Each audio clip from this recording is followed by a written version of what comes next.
जगत में प्रत्येक व्यक्ति को किसी ना किसी प्रकार की निर्बलता अवश्य होती है। जैसे कोई बहुत तेजी से दौड़ नहीं पाता तो कोई अधिक भार नहीं उठा पाता, कोई असाध्य रोग से पीड़ित रहता है तो कोई पढ़े हुए पाठों को स्मरण में नहीं रख पाता। ऐसे अनेकों उदाहरण और भी हैं। क्या आप किसी ऐसे व्यक्ति को जानते हैं जिसे सब कुछ प्राप्त हो और हम जीवन की उस एक निर्बलता को जीवन का केंद्र मानकर जीते हैं? इस कारणवश हृदय में दुख और असंतोष रहता है सदा। निर्बलता मनुष्य को जन्म से अथवा संजोग से प्राप्त होती है, किंतु उस निर्बलता को मनुष्य का मन अपनी मर्यादा बना लेता है। किंतु कुछ व्यक्ति ऐसे भी होते हैं जो अपने पुरुषार्थ और श्रम से उस निर्बलता को पराजित कर देते हैं। क्या भेद है उनमें और अन्य लोगों में? क्या आपने कभी विचार किया है? सरल सा उत्तर है इसका। जो व्यक्ति निर्बलता से पराजित नहीं होता, जो पुरुषार्थ करने का साहस रखता है हृदय में, वो निर्बलता को पार कर जाता है। अर्थात निर्बलता अवश्य ईश्वर देता है, किंतु मर्यादा मनुष्य का मन ही निर्मित करता है। स्वयं विचार कीजिए।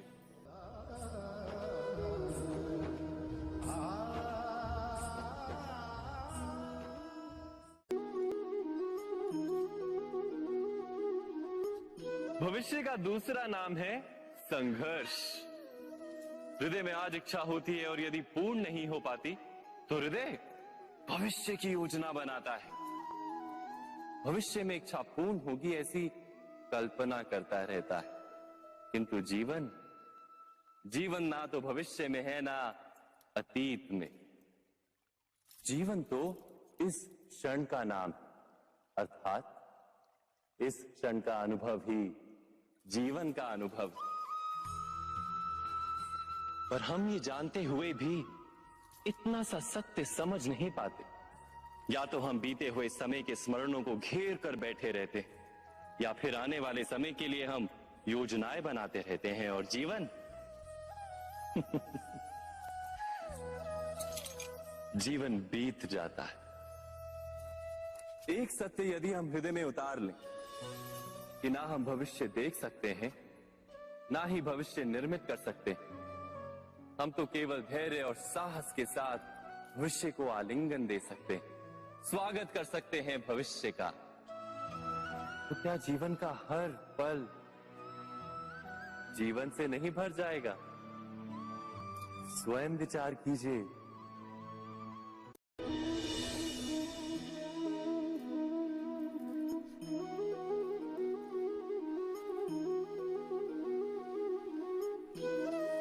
ज्ञान प्राप्ति सदा ही समर्पण से होती है, ये हम सब जानते हैं।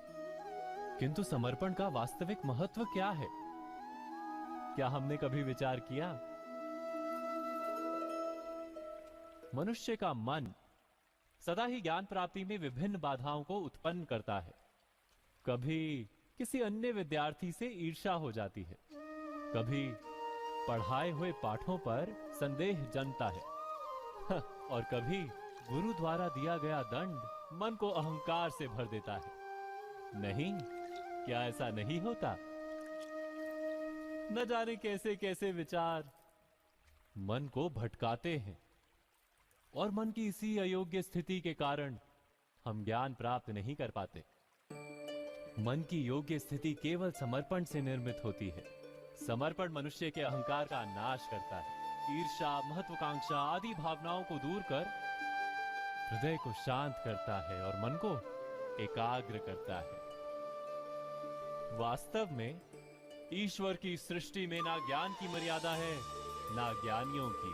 गुरु दत्तात्रेय ने तो गाय और श्वान से भी ज्ञान प्राप्त कर लिया था।